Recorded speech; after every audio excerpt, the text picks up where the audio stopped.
Assalamu alaikum students, we are once again here to learn how to improve your listening skills. This is lecture number 2 on improvement of listening skills. Lecture number 1 में हमने listening skills की definition के बारे में पढ़ा था, उसके हमने steps and stages के बारे में पढ़ा था और उसके बैरियर्स और उनको ओवरकम करने के लिए जो भी टेक्निक्स हम यूज़ कर सकते हैं हमने उनके बारे में सीखा था. Now the second step is how to improve your listening skills और इसमें आपके लिसनिंग स्किल्स की टाइप्स इन्वॉल्व होंगी. So we are going to discuss the types of listening skills specifically in this lecture, and it will going to improve your listening skills. Let's start with the lecture. As you know हम जैसे पहले भी किया करते हैं कि जब हम लोग क्लियर नहीं होते किसी बारे में या we don't have any prescribed syllabus for the types of listening, तो फिर उस वक्त हमें जितनी भी पॉसिबल टाइप्स ऑफ लिसनिंग जो हैं वो मिली हैं, जैसे कि हमने बाकी जगहों पर भी किया कि जहाँ पर हमारे पास कोई प्रिस्क्राइब्ड टाइप्स नहीं थी, तो उस वक्त हमने फिर जितनी भी पॉसिबल टाइप्स हो सकती थी किसी भी चीज़ की, हमने उन सबको उसी तरह से डिस्कस किया है. तो यहाँ पर भी हम उसी तरह से करेंगे. और once again it's easy for you कि आप उसी 3 में एक ऐड कर लें, 4 बना लें, फिर 5 बना लें, 5 को 6 बना लें. 7 वाली जो हैं वो आपको थोड़ा सा लर्न करनी पड़ेंगी, और आप ये भी कर सकते हैं कि उन 7 टाइप्स में आप चूज़ करके अपने लिए 3, 4, 5 और 6 बना लें. उसके बाद हमारी जो 12 टाइप्स ऑफ लिसनिंग होंगी, इनके हम सिर्फ़ और सिर्फ टर्म्स हम पढ़ेंगे, हम इनके टाइप्स के नेम्स पढ़ेंगे, बिकॉज़ आप उसको डिटेल में पढ़ चुके होंगे 7 टाइप्स में. First of all will discuss 3 types of listening. अच्छा, फ़र्स्ट ऑफ़ ऑल तो आपको ये चीज़ बहुत क्लियर होनी चाहिए कि जो टाइप्स ऑफ लिसनिंग है, in fact these are the objectives of listening. कि आप लिसनिंग अगर कर रहे हैं तो what is your objective, what is your intention and what is your purpose behind that listening. आप किस मकसद के लिए लिसनिंग करें, नहीं कि अगर आप ये लेक्चर सुन रहे हैं तो what is the purpose behind it. आपका ऑब्जेक्टिव क्या है? क्या आपको सिर्फ एकेडमिक्स के लिए आपको ये लेक्चर सुनना है, अपने असाइनमेंट बनाने के लिए लेक्चर सुनना है, आपको अपने पेपर में अपेयर होने के लिए लेक्चर सुनना है, या for the sake of information and knowledge आपको कुछ चीज़ हासिल करनी है, अंडरस्टैंड करना है और इम्प्रूवमेंट करना, यानी प्रैक्टिकली भी आपने अप्लाई कर रहना है, तो उसके लिए जो है ये सारे ऑब्जेक्टिव्स हैं आपके जो लिसनिंग के, जिनको हम डिस्कस करेंगे in the form of types of listening. So you have to be very clear about it कि जो हम टाइप्स पढ़ने जा रहे हैं, in fact these are the objectives of listening. तो जिस वक्त भी हम जिसका भी टाइप पढ़ेंगे तो हमें उस टाइप के साथ उसका ऑब्जेक्टिव भी क्लियर होता जाएगा, या इन अदर वर्ड्स आप ये कह सकते हैं कि आपको जो टाइप है वो आपके ऑब्जेक्टिव के बारे में बताएगी, या आपके ऑब्जेक्टिव के बेसिस पर आपकी वो टाइप जो है वो डिफ़ाइन हो रही होगी. So let's start with the lecture. Number 1 is informational listening. यानी जैसा आपको इसका टाइटल भी बता रहा है कि जब आप लिसन करते हैं टू लर्न और to get some information, it is called informational listening. तो कोई भी लिसनिंग जो होती है उसका बेसिक पर्पस होता है टू गेट इंफॉर्मेशन. सो आपकी किसी भी टाइप की जो लिसनिंग होगी वो इंफॉर्मेशनल लिसनिंग तो ज़रूर होगी. Number 2 is critical listening. अब यहाँ पर जो इसका ऑब्जेक्टिव डिफ़ाइन कर रहा है वो आपको बता रहा है listening to evaluate and analyse. कि जब आपने लिसनिंग कर ली है और अब आप उसको इवैल्यूएट करेंगे, आप उसको एनालाइज करेंगे, उसके मैसेज को जो आपने सुना है, सीखा है, उसको जब आप क्रिटिकली एनालाइज कर रहे होंगे, क्रिटिकली इवैल्यूएट कर रहे होंगे, तो आप उसके डीपर मीनिंग्स को भी समझ रहे होंगे और आपको पता चल रहा होगा कि what the speaker wants to say. तो ये क्रिटिकल लिसनिंग है जो कि मोस्टली आपके एकेडमिक्स के लिए यूज़ हुआ करती है. उसके बाद है जी थर्ड नंबर आपका थेराप्यूटिक और एम्पैथेटिक लिसनिंग. ये एक इम्पॉर्टेंट टाइप है जो कि हम पीछे भी पढ़ते आ रहे हैं, हमने लेक्चर नंबर 1 में भी पढ़ा था इसको. तो एम्पैथेटिक जो है वो आपको एम्पैथी से, जैसा कि फीलिंग्स और इमोशंस के साथ जुड़ी हुई है. सो यहाँ पर आपका जो लिसनिंग का पर्पस है, ऑब्जेक्टिव है, that is to understand feeling and emotion. वो feeling and emotion of the speaker है. आप दोनों साइड्स उसको डिस्कस कर सकते हैं। जब हम आगे जाएंगे तो उसको हम अंडरस्टैंड भी करेंगे कि डिफरेंस क्या है इसके फीलिंग्स और इमोशंस के लिए। So basic 3 types of listening जब हम बात करेंगे तो these are informational listening, critical listening, and therapeutic or empathetic listening. Next is 4 types of listening. अब इसमें आप देख लीजिए कि बाकी तो तीनों आपकी वही वाली लिसनिंग स्किल्स हैं, वही वाली लिसनिंग टाइप्स हैं। सिर्फ आपकी जो फर्स्ट वाली टाइप है that is different from others, और वो क्या है जी, appreciative listening. When you listen to enjoy yourself, आप समटाइम्स लिसन कर रहे होते हैं, म्यूज़िक पे लिसन कर रहे होते हैं आप, या समटाइम्स आप कुछ लोगों के आप लेक्चर्स को सुन रहे होते हैं, बयान सुन रहे होते हैं, किसी की स्पीच सुन रहे होते हैं just to enjoy yourself. तो वो एप्रिशिएटिव लिसनिंग है, जिसके बाद आपने उसको शाबाश देनी होती है। जैसे आप अपने छोटे बहन भाइयों के या अपने स्टूडेंट्स को बहुत खुशी से सुन रहे होते हैं, because you have to appreciate it afterwards. तो वो आपने एप्रिशिएटिव लिसनिंग है। तो ये आपकी टाइप्स हैं। बाकी comprehensive listening, critical listening, empathetic listening, तो ये बाकी 3 टाइप्स आपकी वही वाली हैं। नेक्स्ट है जी आपकी 5 टाइप्स ऑफ लिसनिंग स्किल्स। अब 5 टाइप्स में भी आप देख लें तो आपको वही सारी टाइप्स मिल रही हैं जो कि हम 3rd और 4th में पढ़ चुके हुए हैं, जिसमें हमारे पास कॉम्प्रिहेंसिव लिसनिंग है। अभी ये आपको बहुत अच्छे से पता है कि जब लेक्चर बना रहे होते हैं तो उससे तो ऊपर नीचे हो जाते हैं, but when you recall it और when you write an assignment, तो फिर आप उसको ऐसे ऑर्डर में लिखें जो सीक्वेंस सेम हो सबके लिए, ताकि आपको याद रहे कि जब आपने 3rd में लिखना है तो पहले 3 कौन से लिखने हैं, तो वही 3 आपके अगले 4 वाले के लिए भी चलेंगे, 5 के लिए भी चलेंगे, 6 के लिए भी, ताकि आपको याद करने में आसानी रहे। सो दिस इज़ द टिप। तो 5 टाइप्स ऑफ लिसनिंग स्किल्स में आपके पास है जी comprehensive listening, number 2 is active listening, number 3 is critical listening, number 4 is informational listening, and number 5 is empathetic listening. तो अब इसमें जो 3 हैं हम तो पहले पढ़ चुके हुए हैं, और बाकी जो 2 हैं वो हमारे सामने थोड़ी सी नई हैं, जिसमें कॉम्प्रिहेंसिव लिसनिंग है और एक्टिव लिसनिंग है। एक्टिव लिसनिंग को हम बहुत डिटेल में भी पढ़ने जा रहे हैं, because is a part of your syllabus as well. तो ये 5 लिसनिंग स्किल्स हैं जिनको हम डिटेल में आगे पढ़ेंगे जब हम 7 स्किल्स को पढ़ेंगे। नेक्स्ट है जी आपका 6 टाइप्स और purposes of listening. Once again ये क्लियर हो रही है बात आपको कि जब आप किसी टाइप को पढ़ रहे होते हैं लिसनिंग की, तो in fact you are discussing the objective of listening, यानी वो जो पर्टिकुलर आप उसमें ऑब्जेक्टिव को फॉलो कर रहे होते हैं, that becomes the type of listening skill. इसमें आपके पास जो हैं बाकी तो सब वही हैं, इसमें से आपकी एक डिस्क्रिमिनेटिव जो है वो फ़र्क है। Discriminative when you learn about the user, जो कि बोल रहा है, स्पीकर है, आपने उसके बारे में आप डिस्क्रिमिनेट करेंगे कि वो क्या कहना चाहता है, उसके व्यूज़ क्या हैं, उसको आप डिस्क्रिमिनेट करते हैं। और वो कंपैरिजन आप अपने आप से भी कर सकते हैं, वो दूसरे स्पीकर से भी कर सकते हैं। Next is comprehensive. Next number 3 is critical listening, number 4 therapeutic listening, number 5 is appreciative listening, and number 5 is relational listening, जिसको आप इंफॉर्मेशनल लिसनिंग भी कह सकते हैं।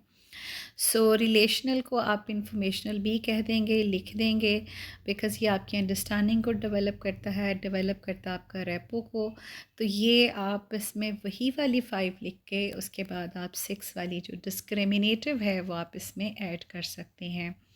So discriminative is the different one in this. Next आ जाते हैं जी आपकी 7 लिसनिंग टाइप्स, और इसमें हम तमाम टाइप्स को डिस्कस करेंगे थोड़ा सा डिटेल में, ताकि हमें क्लियर हो जाए कि what is the type. Number 1 is discriminatory listening. ये हम अभी पढ़ चुके हैं जी। डिस्क्रिमिनेटरी जो है, this is the very basic type of listening. It involves processing what others say based on communicative elements other than words. अच्छा जी, इसमें आपका बहुत ज़्यादा कॉग्निटिव प्रोसेस जो है वो इंक्लूड नहीं होता है, because this comes to you very naturally. बच्चों के अंदर भी ये बहुत ज़्यादा होती है डिस्क्रिमिनेटरी लिसनिंग, कि वो ये जान लेते हैं कि जब उनसे बात करते हैं तो फ़ादर कैसे बात कर रहे हैं, मदर कैसे कर रही हैं, चाचा या मामू कैसे बात कर रहे हैं, तो दे डिस्क्रिमिनेट इट फ्रॉम इट। तो ये लिसनिंग स्किल जो है ये आपकी बेसिक टाइप, इसीलिए इसको कहा गया है। और इसमें आप कम्युनिकेशन जो है वो हो रही होती है आपके वर्बल के साथ साथ नॉन वर्बल एलिमेंट्स के साथ भी, इसीलिए हमने बात की है कि इसमें कम्युनिकेटिव एलिमेंट्स होते हैं अदर देन वर्ड्स। तो ये डिस्क्रिमिनेटरी लिसनिंग है जिसमें आपके बॉडी जेस्चर्स भी बहुत ज़्यादा मैटर कर रहे होते हैं। तो बहुत आपको लंबी चौड़ी डिटेल्स नहीं लिखनी है, जितना आपको इसमें से समझ आता है आप उतना क्लियर इसमें लिख सकते हैं। Number 2 is informational listening when you want to learn something. ये है जी आपकी informational listening when you want to get information और when you want to learn something, that is called informational listening. It requires a high level of concentration. Discriminatory से ज़्यादा इसमें concentration की आपको ज़रूरत होती है, which allows you to receive, process and retain information। अगर अगर आप रिमाइंड करें अपने लेक्चर नंबर 1 को, तो यू कैन रिकॉल आपने उसमें कुछ स्टेजेस और कुछ स्टेप्स पढ़े थे कि जिसमें आपने पहले रिसीव करना है डाटा, उसके बाद फिर आपने उसको प्रोसेस करना है, रिकॉल करना है, स्टोर करना है, फिर उस रिटेन्ड इंफॉर्मेशन का आपने एनालिसिस करना है। तो ये सारी चीज़ें आप कर रहे होते हैं इन योर इंफॉर्मेशनल लिसनिंग, ताकि आप उसमें प्रॉपर इंफॉर्मेशन आप उसमें से ले सकें। Number 3 is comprehensive listening. Comprehensive listening क्या होगी जी? When you process the words to understand what is being communicated. Comprehensive से आपको समझ आ जाना चाहिए कि जब यू ट्राई टू अंडरस्टैंड और यू ट्राई टू कॉम्प्रीहेंड जो बोला जा रहा है, जब आप उसको कॉम्प्रीहेंड करने की कोशिश कर रहे होते हैं, तो that is called comprehensive listening. Number 4 is biased और सिलेक्टिव लिसनिंग। ये भी हम पहले कर चुके हैं। बायस्ड और सिलेक्टिव लिसनिंग में क्या होता है जी? It involves only hearing what you want to hear when someone speaks to you. जब आपसे कोई बात कर रहा होता है तो आप उसमें से सिर्फ कुछ चीज़ें, कुछ चंक्स सुन रहे होते हैं, कुछ सेंटेंसेस सुन रहे होते हैं, कुछ वर्ड्स आप सुन रहे होते हैं। ये आपकी सिलेक्टिव लिसनिंग होती है, जो आपको लगता है कि ये आपके इंटरेस्ट की, ये आपको सुनना है, इसलिए इसको बायस्ड भी कहा जाता है और सिलेक्टिव लिसनिंग भी कहा जाता है। Number 5 is critical listening. Critical listening में क्या होता है जी? To process complex information to understand more. It involves analysing the information to understand on a deeper level. अच्छा जी, हम पीछे जो नंबर 2 पे पढ़ चुके हैं इंफॉर्मेशनल लिसनिंग। ये आपकी एक इंफॉर्मेशन है जो किसी भी लेवल तक की हो सकती है, but when you come to critical listening तो आप समझ लीजिए कि you have to go deeper. आपको उस इंफॉर्मेशन को एनालाइज करना है to get deeper meanings of understanding. तो इसमें क्रिटिकल एनालिसिस चूँकि आप कर रहे होते हैं तो डीपर आप जा रहे होते हैं। नेक्स्ट इज़ थेराप्यूटिक और एम्पैथेटिक लिसनिंग। अब इसमें क्या होता है जी? To understand how others feel by relating to what they tell you. अब जो भी कोई आपसे बात कर रहा होता है वो आपसे अपना एक्सपीरियंस शेयर कर रहा होता है, वो आपसे अपना पॉइंट ऑफ व्यू बता रहा होता है। You try to understand what someone tells you from their point of view, और आपने उस पॉइंट ऑफ व्यू को लेना होता है, उसे रिसीव करना होता है और उस पॉइंट ऑफ व्यू को अंडरस्टैंड करना होता है। तो ये जो आप अंडरस्टैंड कर रहे होते हैं उनकी फीलिंग्स को, उनके पॉइंट ऑफ व्यू को, दैट इज़ कॉल्ड एम्पैथेटिक और therapeutic listening. Next is sympathetic listening. अभी मैंने जब पहले बात की थी तो आपको बताया था कि जी एक हम इससे थोड़ा सा मिलती जुलती करेंगे लिसनिंग और इन फीलिंग्स के हवाले से, बट उसमें एक डिफरेंस होगा और वो है जी sympathetic listening. Similar to therapeutic listening but it involves a focus on interpreting how the speaker feels. अब इसमें आप यानी कि जो आपका एम्पैथेटिक है उसमें आपने स्पीकर के इमोशंस और फीलिंग्स को अंडरस्टैंड करना है, उसका पॉइंट ऑफ व्यू रिसीव करना है। लेकिन सिंपैथेटिक में आपने उस जो फीलिंग या उसका पॉइंट ऑफ व्यू है आपने उसको उसमें एनालाइज करना है। So these are 7 types of listening. आप इन्हीं में से जो है वो सेलेक्ट करके उनको 3 बना दीजिए, बट कोशिश कीजिए कि 3 वही हों जो आपके वो हैं, और उसी को ऑर्डर में लेकर आएँ। और आप 4 बना दीजिए, उसी को ऑर्डर में लेकर आएँ। 5 बना दीजिए, उसी को ऑर्डर में लेकर आएँ। 6 बना दीजिए, और उसके बाद जो उन सब से निकल के हटके हैं तो उसको आप 7th में ले आएँ। 7th इज़ डेफिनेटली आपकी सिंपैथेटिक लिसनिंग है। तो आप इनको ऑर्डर जो है वो सेम कर लें ताकि आप इसको अच्छे से लर्न कर सकें। इसके बाद है जी हमारी 12 टाइप्स ऑफ लिसनिंग। इन्हीं आपसे एग्ज़ामिनर कुछ भी पूछ सकता है, तो अगर आपसे पूछा जाता है what are 12 types of listening, तो हैं ये सारी की सारी वही। इन्हीं यूँ समझ लीजिए कि आपकी बेसिक जो है ना वही वाली 5 वाली टाइप्स हैं जिनको आप एलेबरेट करेंगे, या वही 3 वाली बेसिक आपकी टाइप्स हैं जिनको एलेबरेट करके उनकी सब टाइप्स भी बना दी गई हैं, लेकिन हम उनको भी सेपरेटली डिस्कस कर रहे होते हैं। तो अब इसमें हमारे पास है जी डेलिब्रेटिव लिसनिंग। आप ज़ाहिर है कि डेलिब्रेट होकर सुन रहे हैं, और उसके साथ एक्टिव लिसनिंग भी है। तो जब डेलिब्रेट होंगे तो एक्टिव तो डेफिनेटली हो जाएगा। उसके बाद है जी इंफॉर्मेशनल लिसनिंग, आप पढ़ चुके हैं। बायस्ड लिसनिंग, इंटरनल लिसनिंग, यानी इंटरनली भी आप कुछ चीज़ें जो हैं वो आपके अंदर जारी होती हैं। एक तो स्पीकर बोल रहा होता है, दूसरा आपके अंदर भी कुछ आवाज़ें चल रही होती हैं जो कि वो इंटरप्रेट कर रहा होता है आपका माइंड आपको लाइव। सिंपैथेटिक लिसनिंग हम कर चुके हैं, एम्पैथेटिक लिसनिंग है, डिस्क्रिमिनेटिव लिसनिंग है, फोकस्ड लिसनिंग है, क्रिटिकल लिसनिंग है, comprehensive listening and appreciative listening. और ये सारे जितने भी हमने टाइप्स किए हैं आप इन सब से फेमिलियर हो चुके हुए हैं, एक्सेप्ट फॉर द 2 जो आपके एक्टिव लिसनिंग और फोकस्ड लिसनिंग है, जो आपके सिलेबस का पार्ट भी है, और अब हम उनको वहाँ थोड़ा सा डिटेल में पढ़ने जाएंगे।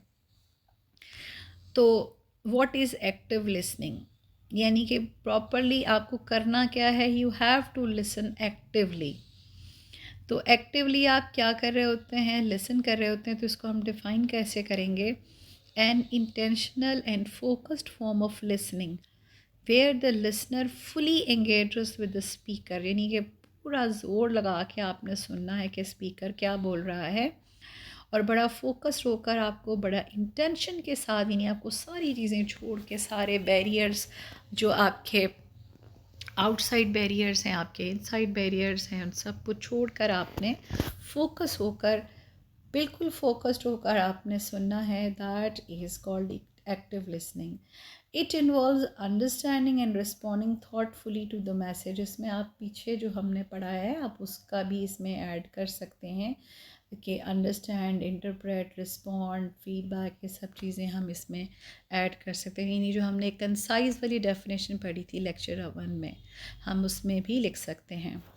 एक्टिव लिसनिंग की क्वालिटीज़ क्या होती हैं, इसमें हम क्या कर रहे होते हैं कि जिससे हम ये कह सकते हैं, या कोई भी लिसनिंग जो है हमारी वो activity that can be qualified as active listening है, अब हम बहुत एक्टिवली लिसन कर रहे हैं। तो वो क्वालिटीज़ ये हैं जी, 5 हैं। फुल अटेंशन, आप पूरे अटेंशन से सुन रहे होते हैं, giving the speaker full attention. Number 2 empathy, demonstrating understanding in the speakers feelings और आइडियाज़। ये आपकी सारी की सारी आपकी पिछली टाइप्स ही चल रही हैं इसमें जी। एम्पैथी है, उसके बाद है नॉन वर्बल क्यूज़, यानी आप नोडिंग और आई कांटेक्ट के साथ आप स्पीकर को बता रहे हैं, टीचर को बता रहे हैं कि हाँ मुझे बहुत समझ आ रहा है। और ये नॉन वर्बल क्यूज़ की हमने बात लेक्चर नंबर 1 में भी की थी। Number 4 is paraphrasing. पैराफ्रेजिंग में हमने बात की थी कि हमने रीस्टेट करना है जो बोला जा रहा है, to ensure clarity in show comprehension. यानी समटाइम्स टीचर एक बात कर रहे होते हैं, आपको वो बात जब वो डिटेल में समझाते हैं तो आप उसको यानी आप लैंग्वेज, जो भी लैंग्वेज में आप पढ़ रहे होते हैं, तो आप उसको मोस्टली L1 में, यानी आपकी मदर लैंग्वेज में आप उसको अपने पास उसका एक पैराफ्रेज बनाकर उर्दू में इंग्लिश मिक्स करके तो आप उसका एक सेंटेंस सा लिख लेते हैं जिससे आपको बाद में समझ में आ जाता है, तो this is called paraphrasing. Number 5, asking clarifying questions. आपको बिल्कुल हेजिटेट करना, बिल्कुल शाई नहीं करना। You must ask the questions to gain a deeper understanding. तो ये सारी चीज़ें होंगी तो then you can be called an active listener. अब इसके फ़ायदे क्या हैं, बेनिफिट्स क्या हैं आपके एक्टिव लिसनिंग के? It builds trust, helps in problem solving, reduces misunderstanding, enhances learning and memory retention. तो आप इसमें वो वाले बेनिफिट्स या ऑब्जेक्टिव्स भी लिख सकते हैं जो कि हमने लेक्चर नंबर 1 में लिसनिंग के लिए पढ़े थे। Next is active listening techniques. Techniques कौन सी यूज़ कर रहे होते हैं जब आप एक्टिव लिसनर बनना चाहते हैं? नंबर 1, रिफ्लेक्टिव लिसनिंग, यानी आप क्या करेंगे? Reflecting back what the speaker says, यानी जो वो बात कर रहा है आप उसको रिफ्लेक्ट कर रहे हैं, उस पर फीडबैक भी दे रहे हैं। समटाइम्स आप उसको बता रहे हैं अपने जेस्चर्स के साथ कि जी हाँ मैं आपको सुन रहा हूँ। Number 2, summarising, taking a concise summary of the speaker's main points, वही जो आपने पैराफ्रेजिंग की है वो उस सूरत में भी कर सकते हैं आप। Number 3, encouragement, using verbal prompts like I see, tell me more और गो ऑन, यानी आप स्पीकर को जब आप स्पेशली आप कर रहे होते हैं ना इनकरेज अपने फेलोज़ को जिस वक्त वो प्रेजेंटेशन दे रहे होते हैं क्लास में, तो ये इंकरेजमेंट होती है, उसके लिए आप डिफरेंट आप यूज़ कर रहे होते हैं prompts. Number 4 is avoiding interruptions, letting the speaker finish before responding. This is very much important और ये ethically भी बहुत important है कि जब आप क्लास में लेक्चर सुन रहे होते हैं या कोई प्रेजेंटर या कोई स्पीकर बात कर रहा होता है तो let him finish first, पहले आप उसको पूरा सुन ले, जब अपनी बात कन्वे कर दे तो उसके बाद आप उसको इंटरप्ट करेंगे, उससे क्वेश्चन करेंगे। कुछ स्टूडेंट्स ये होते हैं कि ड्यूरिंग द लेक्चर ही वो टीचर को स्टॉप करके उससे पूछना शुरू कर देते हैं and they do not wait for it कि वो कंप्लीट कर सकें अपनी बात, क्योंकि हो सकता है कि जो क्वेश्चन आपने रेज़ करना है अगले ही सेंटेंस में आपको स्पीकर या आपका टीचर उसी का आंसर देने जा रहा हो। So let them speak, let them finish before responding, और ये बड़े पेशेंस के साथ आपने करना है। ठीक है जी, ये है हमारे 4 एक्टिव लिसनिंग टेक्निक्स, और ये कुछ हमारे टिप्स हैं जो कि हमसे अगर क्वेश्चन किया जाता है, क्योंकि वो कुछ भी पूछ सकता है ना कि किस तरीके से आप डेवलप कर सकते हैं स्ट्रॉन्ग लिसनिंग स्किल को, तो उसमें सबसे इम्पॉर्टेंट चीज़ है जी maintain eye contact, don't interrupt, ask questions for clarification, practice empathy, use non-verbal cues, give thoughtful feedback, pay attention and minimize distractions। तो ये चीज़ 7 टेक्निक्स हैं टू डेवलप, और ये हमारे पास 8 टेक्निक्स आ जाती हैं to become an active listener. और वो कौन सी हैं जी? Ask open ended questions, request clarification, be attentive, summarise, paraphrase, reflect feelings, be attuned to feelings, ask probing questions। अब reflect feelings और be attuned to feelings ये आपका वही जो आपने पढ़ा है थेराप्यूटिक और उसके बाद सिंपैथेटिक वाला, ये उसमें आ जाते हैं जी। तो ये हैं जी हमारे active listening skills.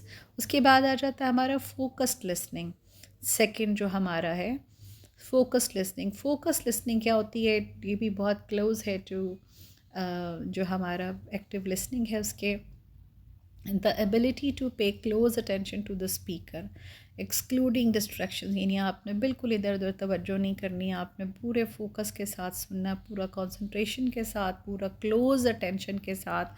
You have to listen to your speaker, that is called focused listening.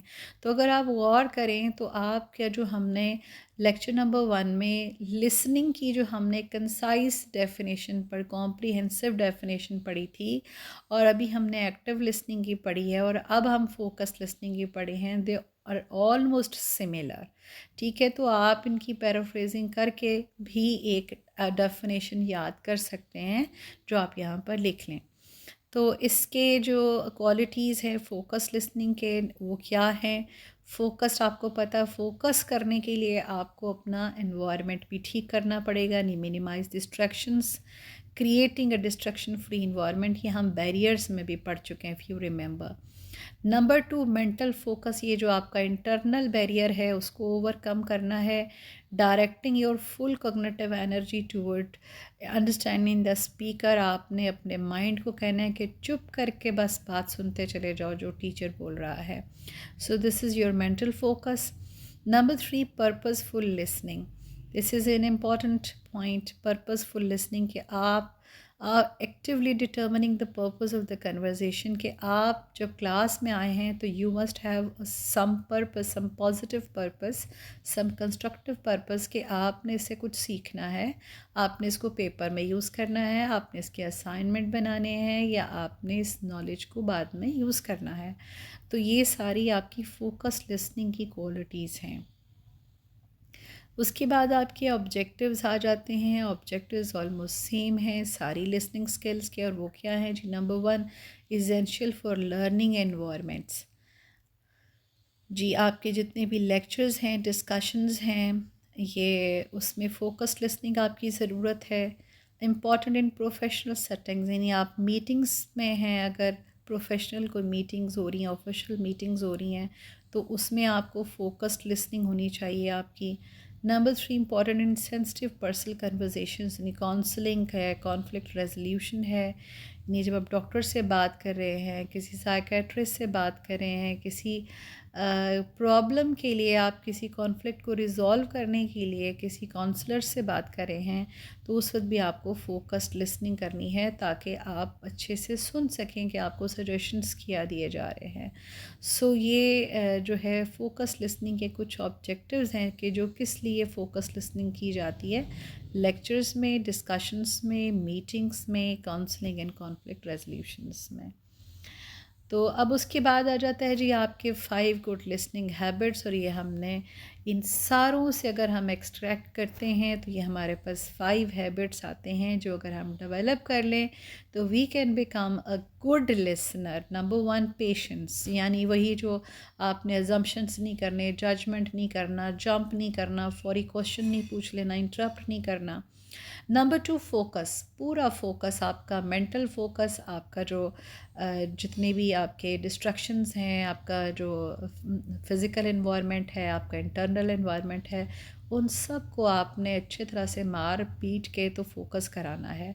Number three is eye contact. Eye contact से आपको डायरेक्ट जो है वो मैसेज कन्वे हो रहा होता है टू योर ब्रेन, इसलिए it's very important. Number four, clarify, clarify yourself, ठीक है, before you leave the classroom आपने क्लैरिफाई ज़रूर करना है। And number five, taking notes, ज़ुबानी बातें कभी याद नहीं होती हैं, इसलिए taking notes is very much important habit as far as your reading strategies are concerned और your listening strategy is concerned. तो ये आपके 5 लिसनिंग हैबिट्स हैं। तो अब अगर इसको हम समराइज़ करें अपने दोनों लेक्चर्स को, तो हमें पता चलता है that both active listening and focused listening are vital for understanding and responding to messages accurately. तो जब हम एकेडमिक्स की बात कर रहे होते हैं, प्रोफेशनल लाइफ की बात कर रहे होते हैं, तो both are equally important, active listening और फोकस लिसनिंग। इसके बगैर हम किसी भी मैसेज को ना तो अंडरस्टैंड कर सकते हैं, ना उसको इंटरप्रेट कर सकते हैं, और ना उसको पॉजिटिवली रिस्पॉन्ड कर सकते हैं। By using the strategies, we can improve our listening skills and become better communicators। जो हमने skills यूज़ पढ़ी हैं, टाइप्स पढ़ी हैं, उनके ऑब्जेक्टिव्स को हमने डिस्कस किया है, और जो स्ट्रैटेजीज़ हमने पढ़ी हैं अपने लास्ट लेक्चर में भी, तो उन सब को हमने यूज़ करना है so that we can become better communicator, और एक अच्छे लिसनर बन सके हैं, और एक अच्छा लिसनर ही एक अच्छा स्पीकर बन सकता है। So these are the references जो कि हमने पिछले दोनों लेक्चर्स के लिए यूज़ किए हैं। Thank you very much and अल्लाह हाफ़िज़।